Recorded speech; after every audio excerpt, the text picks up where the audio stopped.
envolve fortaleza. Paulo escreve uma carta aos Romanos e no capítulo 5, versículo 3, ele diz assim: sabendo que a tribulação produz fortaleza.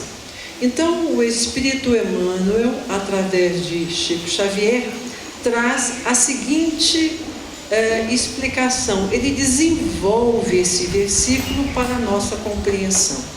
Então, diz assim, eu vou repetir o versículo: sabendo que a tribulação produz fortaleza. Emmanuel escreve: quereis fortaleza, não vos esquiveis à tempestade. Muita gente pretende robustecer-se ao preço de rogativas para evitar o serviço áspero. Chegada a preciosa oportunidade de testemunhar a fé, internam-se os crentes, de maneira geral, pelos caminhos largos da fuga, acreditando-se em segurança.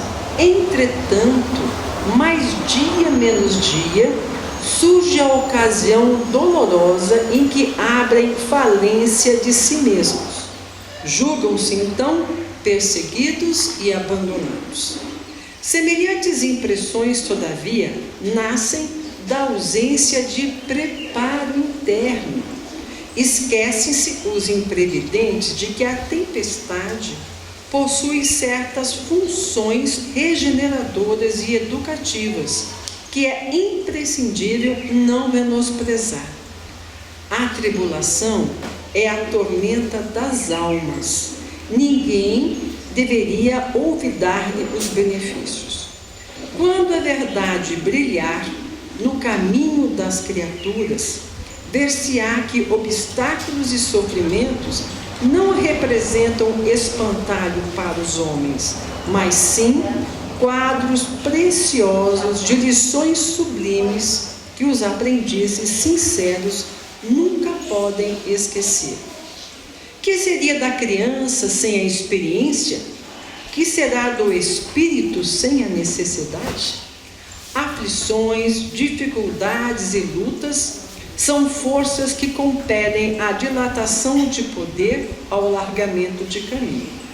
É necessário que o homem, apesar das rajadas aparentemente destruidoras do destino, se conserve de pé, desassombradamente, marchando firme ao encontro dos sagrados objetivos da vida. Nova luz lhe felicitará, então, a esfera íntima, conduzindo-o desde a terra à gloriosa ressurreição no plano espiritual. Escutemos as palavras de Paulo e vivamo-las. Ai daqueles que se deitarem sob a tempestade. Os detritos projetados do monte pelas correntes do aguaceiro poderão sufocá-los, arrastando-os para o fundo do abismo. Então,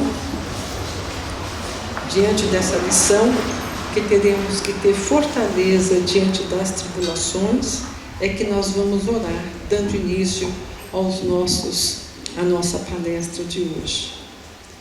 Rogamos então a Jesus que nos ajude a ter fortaleza nos momentos de tempestade da nossa vida.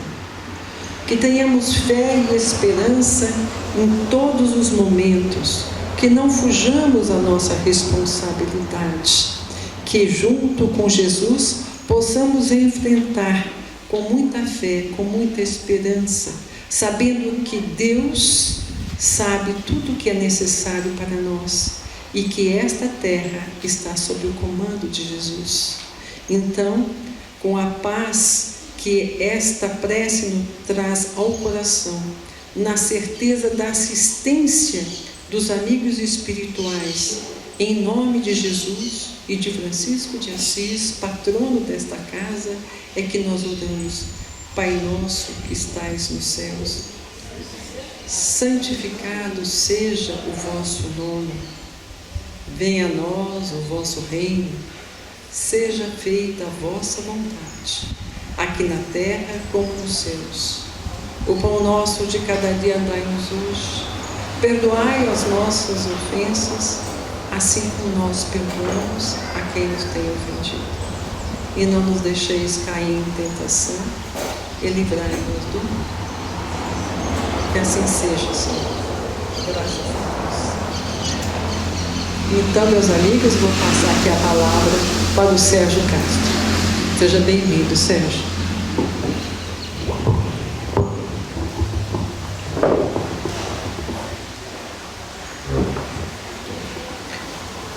Queridas irmãs, queridos irmãos, bom dia a todos, muita paz.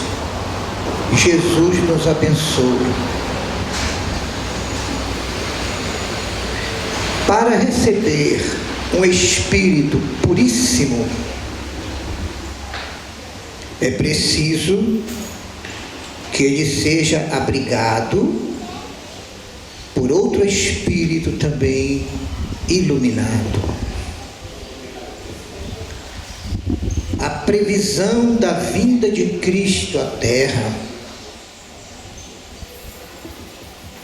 tinha programado antecipadamente o Espírito que o deveria receber na condição maternal. Naturalmente, alguém de confiança de Deus. Somos todos filhos de Deus, somos irmãos. Mas é na maternidade que muitos espíritos alcançam a reviravolta, a renovação para a proximidade maior com o Pai. Com certeza, o próprio Cristo foi quem escolheu aquela que iria recebê-lo no ventre como sua mãe. Francisco de Assis fez isso quando escolheu um espírito que houvera sido grande amigo e amiga no seu passado. E pôde então reencarnar tranquilo. Nós estamos falando hoje, lembrando com vocês, Maria de Nazaré. Na linguagem mais original, Miriam, aquela que ficou conhecida como venturosa entre todas as mulheres, cognominada a Santíssima, porque os cristãos se chamavam uns aos outros de santos, que depois a Igreja Católica, a partir do século IV, começou a dar esse título a alguns personagens destacados da história cristã. Santo.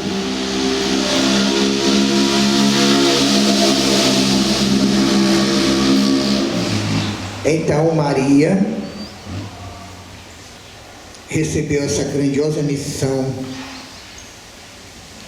e até hoje é bendita por todas as mulheres, considerada a protetora de todas as mães e de todos os lares. Mas como foi lido aqui, a tribulação nos favorece a fortaleza. Maria sofreu muito, mas sofreu por amor. Vamos lembrar de algumas vivências de Maria de Nazaré, começando pelo final, começando na cruz. Em frente à cruz, onde estava o seu filho, muito amado, que só havia feito bem, mas a inveja, a ignorância e os interesses humanos o penduraram numa cruz. Maria refletia o sentimento doloroso ao ver o seu filho em sofrimento, os olhos fixos no madeiro infamante, e com a sua ternura começou a lembrar de Jesus. O anúncio de um espírito que a Bíblia escreve como anjo Gabriel. A saudação estranha: bendita és tu entre as mulheres. O anúncio de que receberia o Salvador. Lembrou a visita à sua tia prima Isabel e as palavras proféticas de Isabel ao entrar em sua casa, mediunizada. Isabel falou, mas não era Isabel quem estava falando, era o Espírito que estava em seu ventre, o futuro João Batista. Ela diz a Maria: de onde me vem que o Senhor do meu Senhor me venha visitar?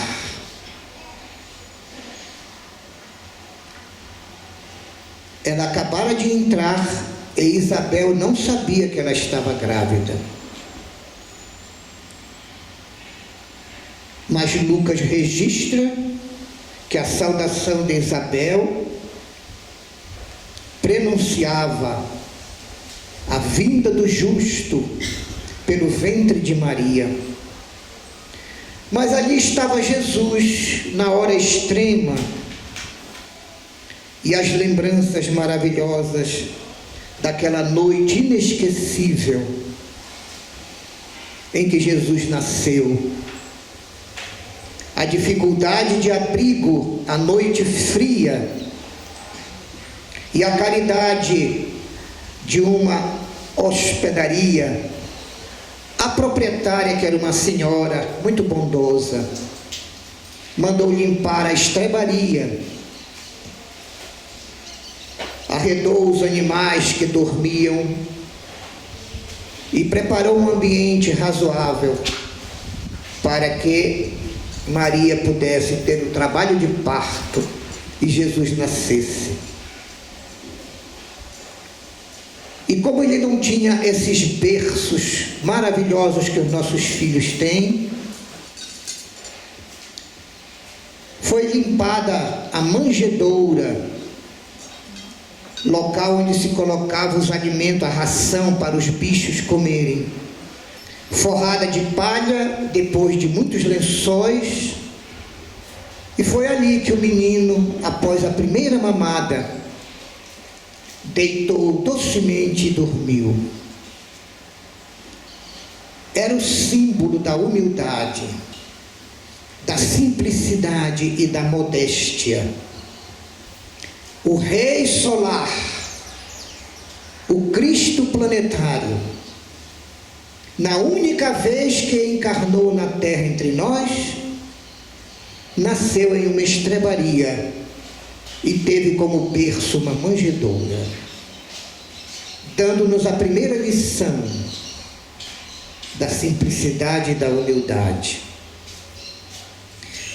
Maria reconhecia em tudo a figura, a presença, a ação do Pai Celeste, mas naquela hora era natural, como mãe, ela se perguntava: que fizera Jesus para merecer um destino tão cruel? Não crescera ele sempre fazendo o bem? Não era aquele elemento entre as crianças que sempre buscava a paz, o diálogo fraterno, a bondade?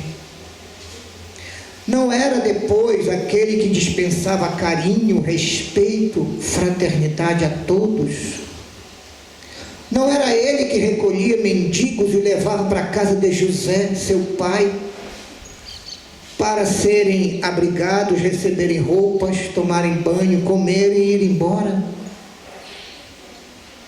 uma vez chegou a levar 2 malfeitores conhecidos de Nazaré e os tratou com dignidade e com respeito e lhes pediu: não se afastem mais de Deus, voltem para o seio do Pai, tenham uma vida honesta. Dizem que esses 2 rapazes envergonhados nunca mais foram vistos em Nazaré. Então Maria recorria às lembranças maravilhosas da vida de Jesus. Mais tarde, quando ele se apresentou como profeta de Israel, quantas vezes ela estava presente nas suas curas, quantas pessoas deficientes visuais ela presenciou Jesus curá-los, devolvendo a visão. Quantos paralisados ela viu o Senhor, o seu Filho, devolver os movimentos. Quantos leprosos, dos quais todos corriam e se afastavam, Jesus os atraiu para devolver-lhes a saúde,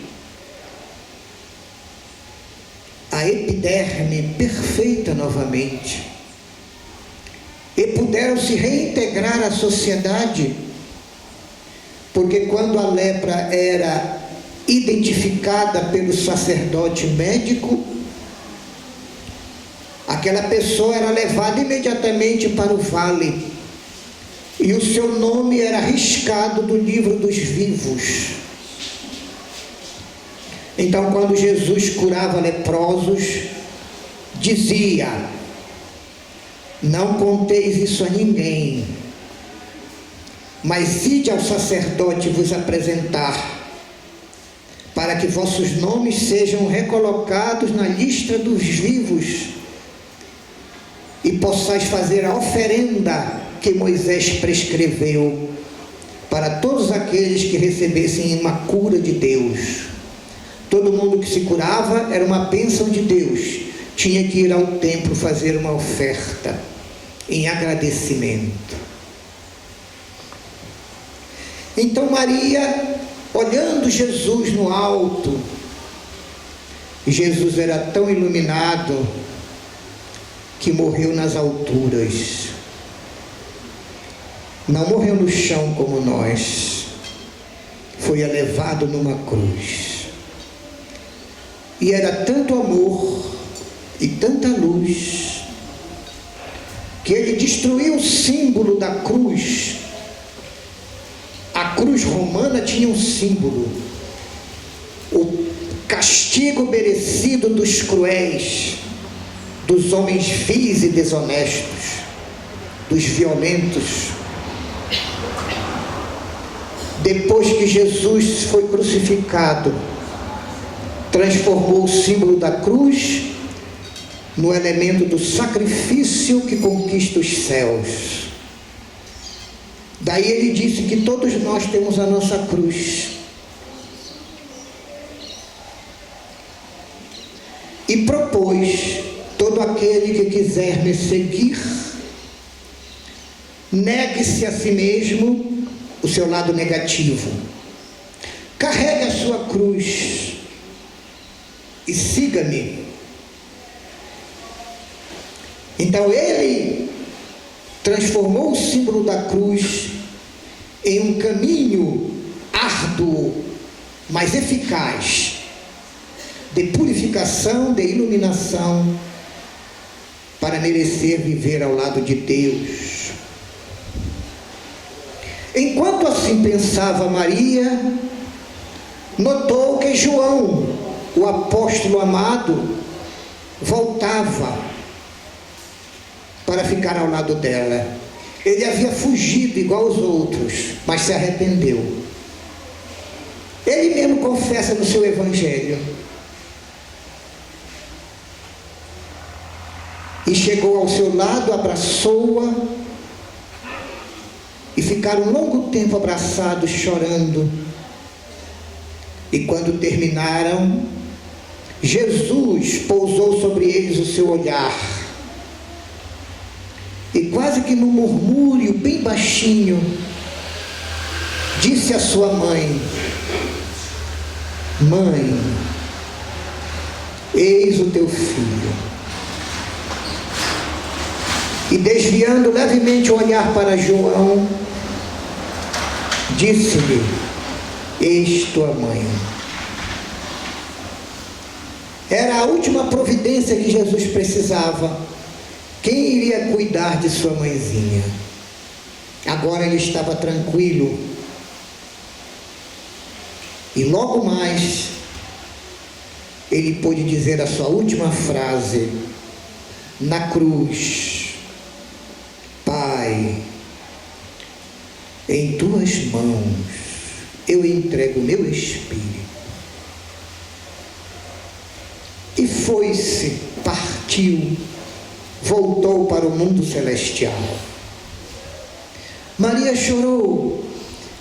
Jesus foi descido da cruz e ela foi levada por João, entregue a seus parentes, que a levaram para a cidade de Bataneia, próximo a Jerusalém, onde ficou alguns meses, até que João viesse buscá-la. João agora morava em Éfeso. Havia curado o filho de um homem poderoso da cidade. E em gratidão,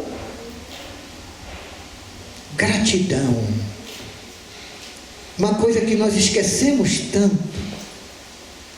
Em gratidão, este homem poderoso deu a João uma casinha abandonada que ele tinha em um promontório bem em frente ao mar Egeu. Era muito simples. João preparou, reformou, e quando ela estava pronta, foi a Bataneia buscar Maria e disse a ela: eu nunca esqueci a honra que o Senhor me deu ao recomendar que eu fosse teu filho e que tu fosses a minha mãe. E levou-a consigo para Éfeso. E a notícia se espalhou. Em Éfeso, todos ficaram sabendo que ali próximo, um pouco distante da cidade, mas em frente ao mar, num promontório, ali vivia a mãe do Senhor. E é lógico, começaram as peregrinações. Se vocês soubessem que a 1 quilômetro daqui, em uma outra área, estava vivendo Maria de Nazaré, não iríamos todos nós, depois da palestra e do passe, lá visitá-la? E com o passar do tempo, pessoas foram construindo casinhas humildes em torno da casa de João e de Maria, porque João saía de manhã para Éfeso para cuidar da igrejinha cristã, e Maria se preparava para receber os doentes, os aflitos, os abandonados, os enfermos, os excluídos, os necessitados, e atendia um por um o dia inteiro. E quando se aproximava das 5 horas da tarde, ela encerrava o expediente. Eles iam embora para suas casas, aliviados, curados, alegres, otimistas, transformados. E Maria ia fazer as suas abluções. Abluções eram as lavagens que os judeus costumavam tomar banho, lavavam as mãos, lavavam o rosto. E após trocar a roupa, recolhia-se para orar, exatamente às 18 horas. E quando o catolicismo se espalhou pelo mundo, essa tradição ficou conhecida como a hora de Maria, a hora da oração, a hora da Ave Maria. E muitos mendigos, pobres e doentes, costumavam visitá-la, até que um dia, um homem possuidor de chagas pelo corpo foi até ela, no final do dia, e disse: mãe, eu preciso das tuas bênçãos. Pede a teu filho Jesus por mim. Sofro muitas dores, vivo isolado, sinto-me só, tenho saudades da esposa e dos filhos. Ajuda-me, mãe. E ela, impondo as mãos, orou a Jesus, e ao terminar o passe, o homem havia recuperado a saúde da pele. Ele não era leproso, era uma doença da pele. Calculem vocês quantas pessoas que não tinham a lepra, mas apenas uma doença de pele, eram mandadas para o vale e acabavam contraindo a doença. A medicina era muito atrasada. Então ele ficou tão feliz, ajoelhou-se diante dela e disse: mãe, tu és a mãe do nosso Salvador, do nosso Senhor Jesus Cristo, mas para mim tu serás sempre a Mãe Santíssima. Foi este que deu a alcunha de Santíssima para Maria. Todos os cristãos eram santos, mas só Maria era santíssima. Ela ficou muito feliz. E passado algum tempo, chegaram cristãos que foram banidos de Roma. E ao serem perguntados por quê, deram as tristes notícias. Havia se iniciado no império uma perseguição implacável contra os seguidores do Nazareno Galileu. O argumento de Roma é que eles desprezavam os deuses, não davam valor ao ouro, à prata, à política, às coisas da terra, e desprezavam todo e qualquer tesouro e valor da vida material. E isso era a base de Roma. O ouro, a prata, a conquista, o poder era que sustentava o império. Então o império considerou uma ameaça que essa doutrina se espalhasse entre todas as pessoas e começou a persegui-los. Disseram os que vieram banidos de Roma: nós fugimos porque seríamos presos, seríamos torturados, ficaríamos no calabouço, e no calabouço teríamos apenas duas alternativas: poderíamos ser entregues numa festa popular no circo de Roma a animais ferozes que estavam 10 dias sem ser alimentados, servindo de repasto às feras. A outra alternativa era servirmos de iluminação em postes de óleo comburente, em que nossos corpos eram queimados para iluminar as festas no Palácio de Nero, as festas noturnas.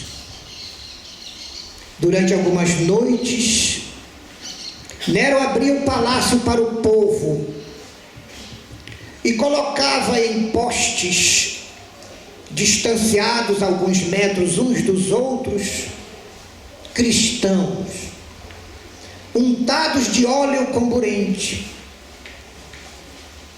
para em determinado momento da festa, os soldados irem com as tochas acendendo.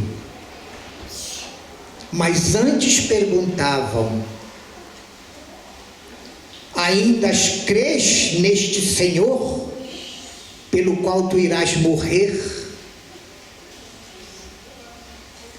Queres honrar nossos deuses? E te libertaremos agora, imediatamente.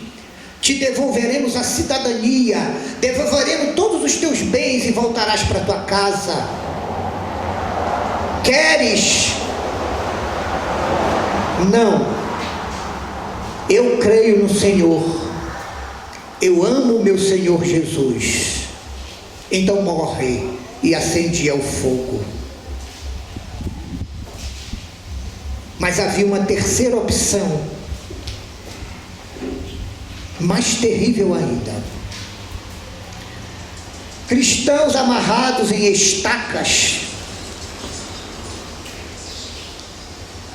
e à disposição das pessoas, do povo. Grilhões, facas, archotes, espadas ficavam ao lado, para que qualquer um do povo que quisesse usasse aqueles instrumentos para torturar o cristão. E os soldados ao lado orientavam para que eles não atingissem órgãos vitais, a fim de que demorasse mais a tortura e o cristão sofresse mais, por amor a Jesus. Assim eram os mártires. Maria chorou quando soube dessas notícias e orou a Deus pedindo que Jesus e que Ele protegessem os seguidores da doutrina do seu Filho. Ela viveu dias angustiosos com essas notícias, pessoas morrendo por causa do amor e da fé em seu Filho. E numa tarde, quando ela já havia encerrado e ia se recolhendo para as abluções, chegou um mendigo atrasado e pediu a ela: mãe, me atenda, por favor. Sei que não é mais hora, me receba.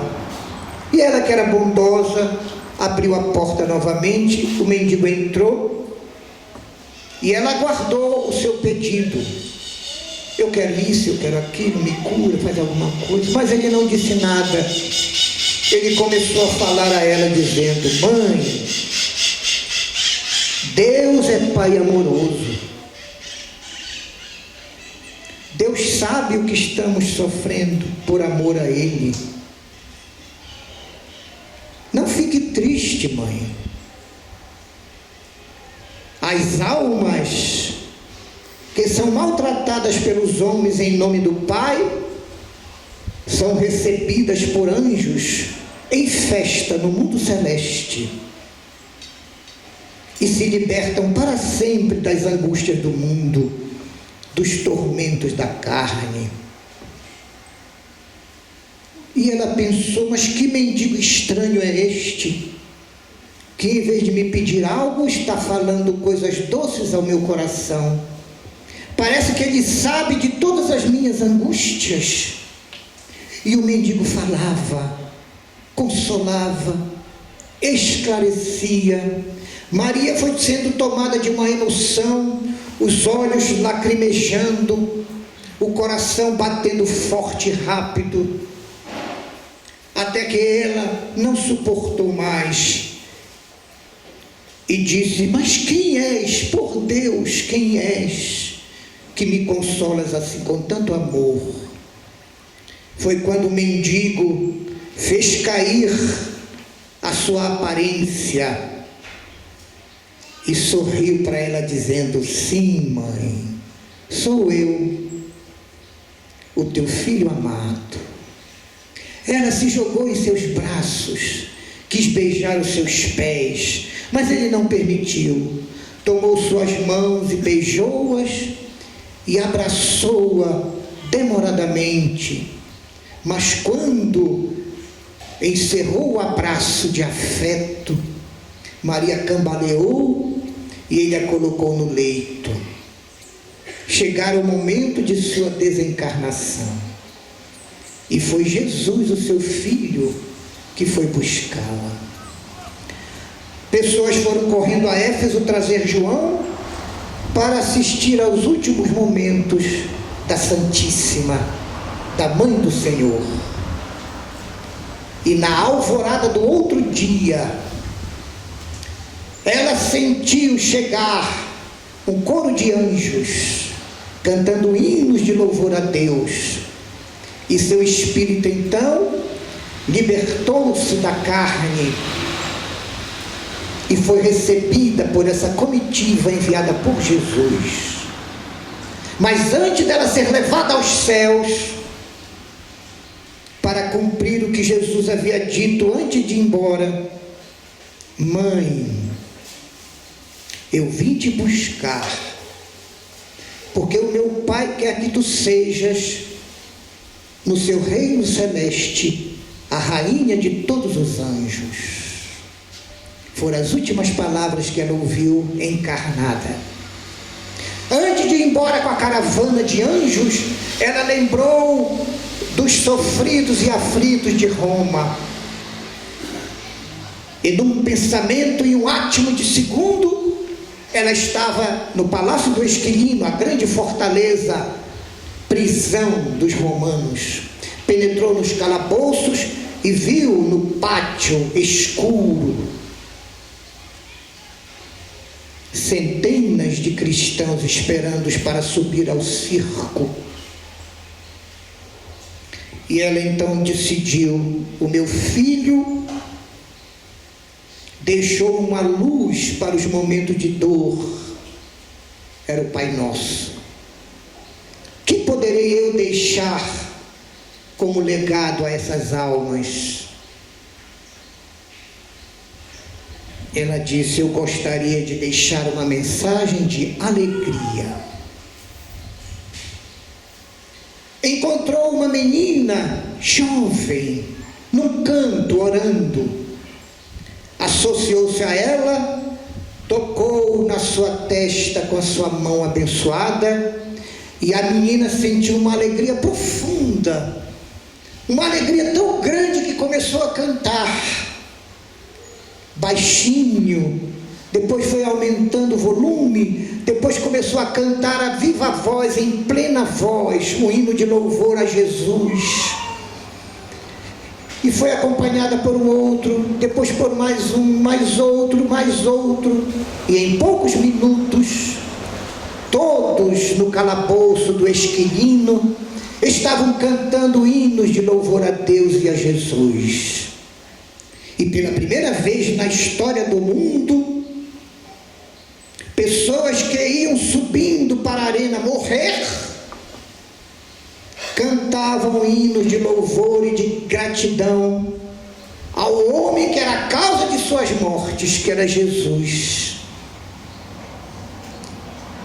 Isso provocou nos senadores romanos da tribuna e no próprio imperador uma pergunta: mas o que está acontecendo? E o soldado disse: eles estão cantando, majestade. Mas cantando o quê? Eles estão cantando hinos de louvor e de gratidão a Deus e a Jesus de Nazaré. Como é possível? É por causa deles que eles vão morrer? Pois é, majestade, a fé deles é tão forte que mesmo caminhando para a morte, eles cantam hinos de louvor a Deus e a Jesus. Combinando com o que escreveu Paulo e foi lido na nossa mensagem preparatória: as tribulações produzem fortaleza. Então, Maria, vendo aquela cena maravilhosa, na terra areia com sangue, feras destruindo corpos humanos, a assistência gritando como se fosse um gol do Flamengo no domingo no Maracanã. No mundo celeste, uma festa de luz, de reencontros, de amor, quando entidades angélicas e entes queridos desencarnados iam recebendo os espíritos que morriam pela fé em Jesus. Maria deu um sorriso de alegria e participou daquela festa, até que os anjos disseram: mãe, está na hora, vamos, que Jesus te espera para contigo ficar para sempre. E até hoje, Jesus e Maria aguardam-nos a nós, que temos a decisão, a vontade e a escolha de darmos nossas vidas por Jesus. E assim que o fizermos, tenhamos certeza,